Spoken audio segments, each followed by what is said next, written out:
So question 6. Show the derivation of this coming from that. Well, I'm pretty darn sure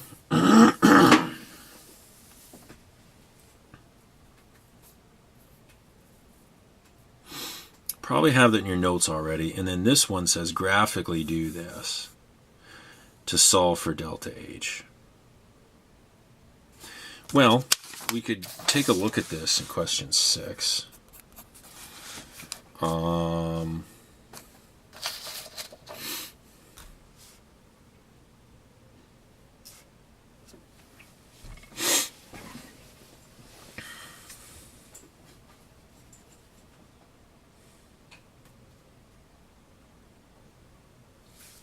So I think what you got here is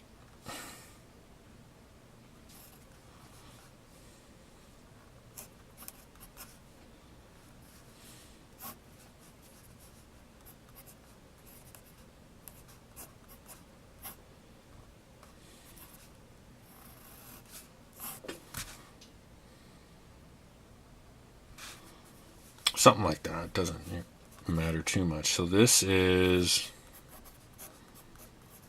Now, what we know is that this delta G here, delta G naught equals negative RT ln K. Right?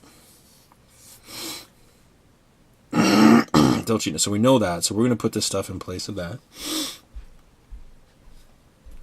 So what you're going to get looks like del negative RT ln K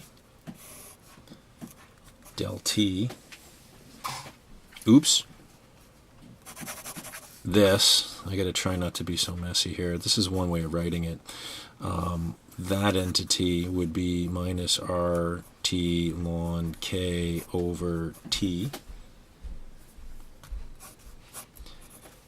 So they write it sometimes with the P outside the big bracket, and other times they put the P on the smaller one. We know that we would take the derivative of that. That looks like that. So that's fine. T is gone.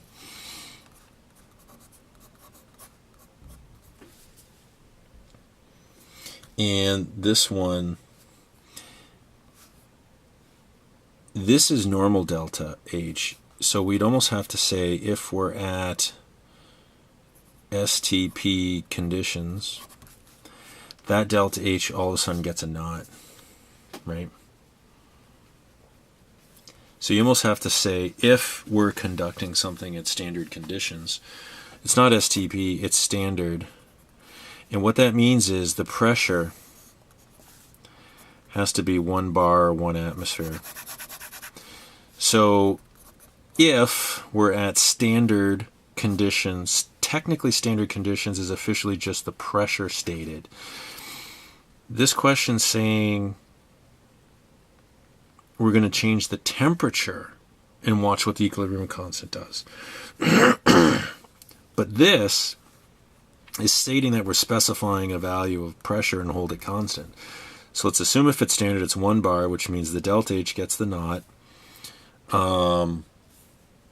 This thing started with standard condition version of it, but we're going to watch how this entity changes when we play around with temperature. So this, R is a constant, it can get pulled out in front, and we can take the negative with it. So negative R delta dt, and you'd have ln K constant P negative delta H naught T squared.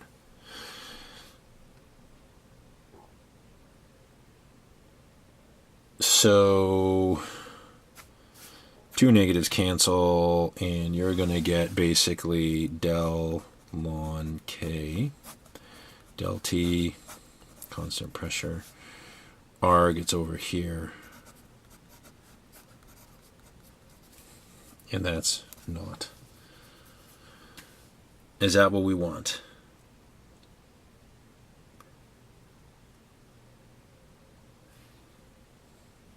so far so good.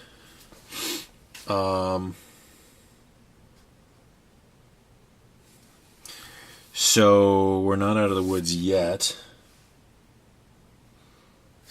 I want to... Let's remove the partial derivative notation here. All we have to do to get rid of it is state if p is constant. We've stated it, so the full actual derivative in this condition, this goes back to d notation. Right, dt equals. We can technically move the dt over here, left with d ln k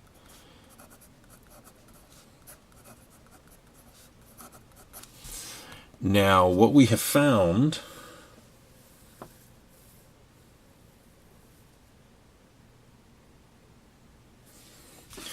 we need to replace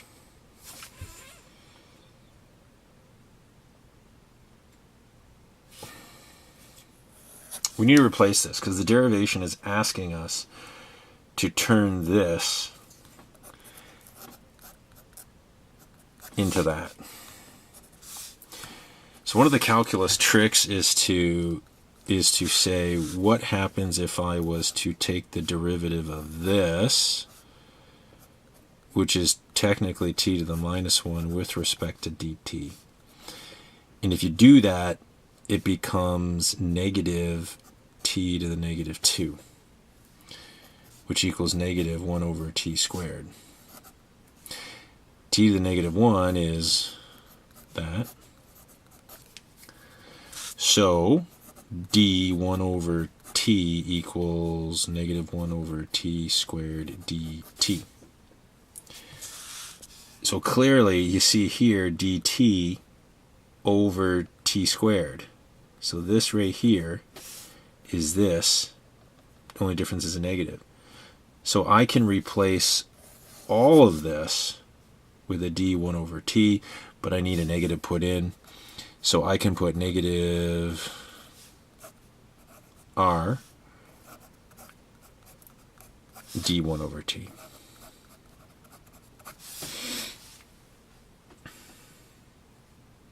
And that's it. So what this tells me, if I want to come up with a, how do I graph? If I integrate this, not with, so integrate both sides, but the indefinite, which means no, I'm getting tired, no limits. So you're going to integrate with no limit stated. So if I integrate this side, so now I'm going to integrate this side and this side, but I'm not going to specify limits. So when you integrate this one, the integral of d ln k with no limits is just ln k.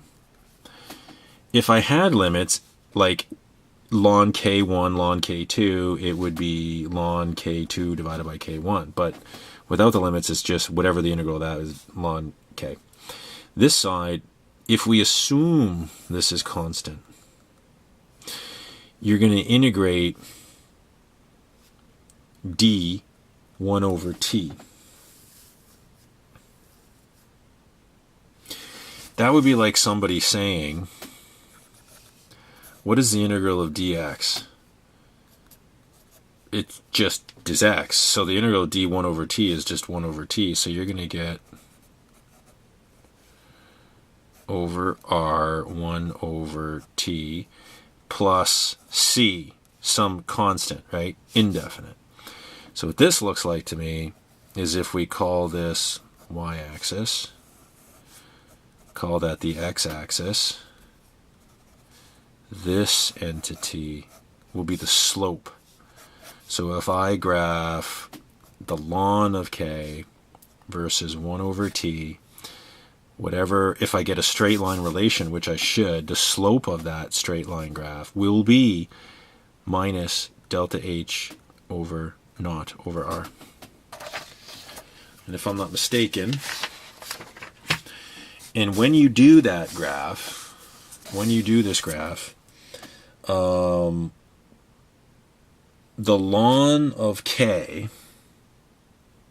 because your k's here are 10 to the negative something, turns out that even this graph as well will be in this quadrant, and you'll get a graph, the straight line, that looks something like this. So the slope of this graph, Excel will spit out, some slope. That number will equal negative delta H over R.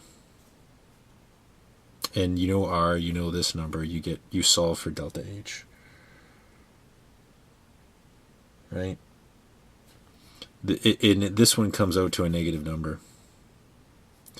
So there's a negative of R. You're going to get a delta H value for this one. That ends up being a positive number. And it's the range for your final answer better be somewhere between 200 and 300, and the units are kilojoule per mole. Somewhere in that range. And it's a positive number. That's how you know you've done it right. Somewhere in that range. And that is number